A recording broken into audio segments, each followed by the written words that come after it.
So, we're going to dive into a play that's over 500 years old. But you know what? It asks a question that is so modern, it could have been written this morning. When it all comes down to it, what is your life actually worth? No, really, just for a second think about that. If you had to stand up and give an account for your entire life, who or what would you want standing next to you, backing you up? Keep that question in your head because that is the exact problem at the very heart of this incredible medieval play, Everyman. All right, so let's meet our guy. His name, literally, is Everyman. And yeah, he's supposed to be all of us. And he has just gotten the worst possible news you can imagine. He's been summoned by God to go on a journey, one he's not coming back from. And at the end, he has to give a final, straight account general of his life. And, I mean, you can imagine, he is completely terrified. There is no way he can face this alone. So he does what any of us would do. He starts thinking about the people closest to him, the ones who've always had his back. He needs a travel buddy, and he needs one now. So where does he turn first? Well, to his friends and family, of course. The people he's partied with, the people he shared his life with. Surely they'll have his back, right? Well, first up is his best bud, Fellowship. And he's all smiles and promises, saying all the right things, right up until he finds out where the journey's headed. Then, poof, he's gone. It's the exact same story with his family, his kindred. They give him all this fair speaking, but the second he asks for real help, they're out. Sorry, we've got our own problems. And right here, Everyman learns his first absolutely crushing lesson. Nice words and empty promises mean nothing when things get real. The relationships he built on just having a good time, yeah, they can't survive the bad times. Okay, so abandoned by his friends, abandoned by his family, Everyman turns to the one companion he believes has been the most powerful, the most loyal thing in his whole life, his stuff, his money, his wealth.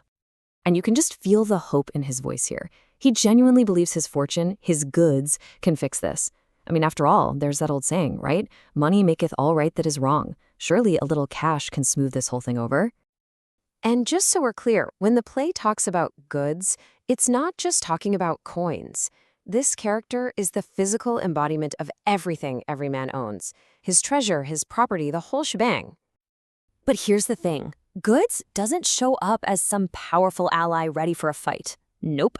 The play describes him as a literal pile of stuff, trusted and piled so high, locked up so tight in chests that he is completely stuck. He physically cannot move, let alone go on a journey. And this is where Everyman's hope just completely crashes into a brick wall of reality. He begs Goods to come along, but the response is absolutely brutal. Goods doesn't just say no. He says his very existence is the opposite of anything spiritual. He basically tells Everyman, your obsession with me, it has actively ruined your soul. It's a chilling idea. Wealth isn't just neutral, it can actually hurt you. And then, oh man, it gets worse. Goods drops a devastating truth bomb. Everyman is like, but I thought you belonged to me. And Goods just says, nope, I was just lent to you for a little while. Just think about that. All the stuff he spent his entire life gathering, it was never even his. He was just borrowing it. And then Goods delivers this absolutely ice-cold mission statement.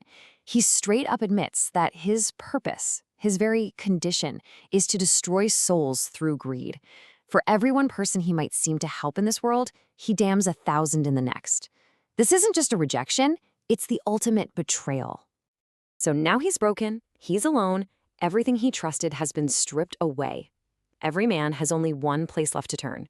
He finally remembers his good deeds, the one part of his life he's pretty much ignored completely. But when he finds her, it is a truly pathetic sight.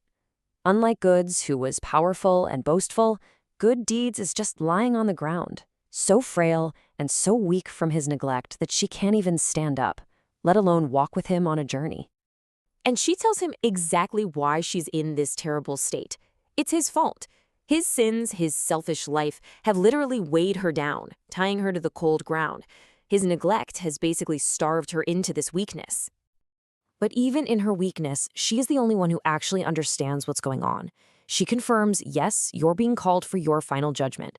And then she reveals that she holds his book of account, the official ledger of his life. But because he's done so few good things, the book is a total mess, a blind reckoning. She's the only one who could help him, but he has made her too powerless to do it. And then we get one of the most powerful moments in the entire play. Everyone looks at this book, the physical record of his whole existence on Earth, and it's blank. It's empty. He can't find a single good entry. His entire life's work adds up to nothing. So you see what the play does here? It's this brilliant, systematic process of elimination. It surgically removes everything we so often trust in, our social circles, our family connections, and especially our money, only to show us that it's all temporary. When it's time for the final accounting, the play argues that only one thing is left, only one thing speaks for you, the sum of your actions. And that brings this 500-year-old question right back here, to us. The play forces us to ask not just who would stand with us at the end, but why they would. It leaves us all with one final, pretty uncomfortable thought. What are you, right now, writing in your own book of account?